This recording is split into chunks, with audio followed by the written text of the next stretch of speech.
കാർഷിക സർവകലാശാല VC B അശോകിന് സസ്പെൻഷൻ. അനുമതിയില്ലാതെ മാധ്യമങ്ങളോട് സംസാരിച്ചതിനാണ് നടപടി. ചീഫ് സെക്രട്ടറിയാണ് സസ്പെൻഡ് ചെയ്ത് ഉത്തരവിറക്കിയത്. സുനിഷ എല്ലൂർ വിവരങ്ങളുമായി ചേരുകയാണ്. സുനിഷ, ഈ പോരിവിടെയൊന്നും അവസാനിക്കില്ലേ?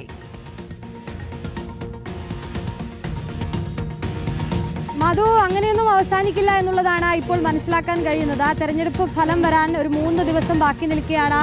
സർക്കാരിന്റെ ഭാഗത്തു നിന്നും ഒരു നടപടിയിലേക്ക് കടന്നിരിക്കുന്നത് എന്നുള്ളതാണ്. ഇപ്പോൾ സൈനിക ക്ഷേമ പ്രിൻസിപ്പൽ സെക്രട്ടറി ആയിട്ടുള്ള ബി അശോകിനെ സസ്പെൻഡ് ചെയ്തുകൊണ്ട് ഉത്തരവിറക്കിയിരിക്കുന്നു. ചീഫ് സെക്രട്ടറിയാണ് ഈ ഉത്തരവിറക്കിയിരിക്കുന്നത്. ഇതിൽ പറയുന്നത് അത് തന്നെയാണ്. അതായത് അനുമതിയില്ലാതെ മാധ്യമങ്ങൾക്ക് മുന്നിൽ ചില കാര്യങ്ങൾ പറഞ്ഞു, സർക്കാർ നയങ്ങളെ വിമർശിക്കുന്ന അടക്കമുള്ള കാര്യങ്ങളിലേക്ക് കടന്നു എന്നുള്ളതാണ് ഈ ഉത്തരവിൽ പറയുന്നത്. അത് സർവീസ് ചട്ട ലംഘനമാണ് എന്നതുകൂടി ഉത്തരവിൽ പറയുന്നു. അതിന്റെ പശ്ചാത്തലത്തിലാണ് നിലവിലെ നടപടി എന്നുള്ളതാണ് ചൂണ്ടിക്കാണിക്കുകയും ചെയ്യുന്നത്.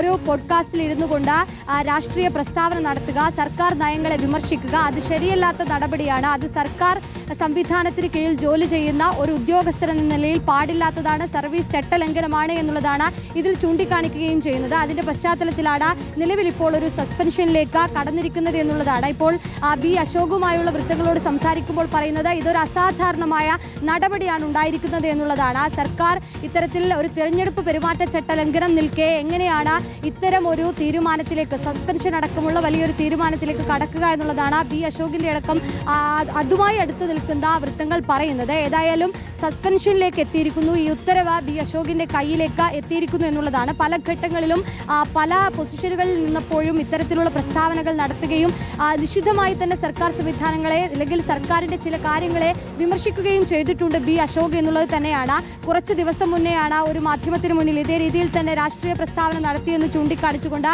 തെരഞ്ഞെടുപ്പ് പെരുമാറ്റച്ചട്ടമാണെന്ന് കാണിച്ച് തെരഞ്ഞെടുപ്പ് കമ്മീഷൻ ഒരു പരാതി ബി അശോകിനെതിരെ പോകുന്ന സാഹചര്യം കൂടി ഉണ്ടായത്. ഏതായാലും പിന്നാലെ തന്നെ ഇത്തരം കാര്യങ്ങളെല്ലാം സർവീസ് ചട്ടലംഘനമാണ് എന്ന് ചൂണ്ടിക്കാണിച്ചുകൊണ്ട് സസ്പെൻഷൻ എന്ന നടപടിയിലേക്ക് കടന്നിരിക്കുന്നു എന്നുള്ളതാണ്.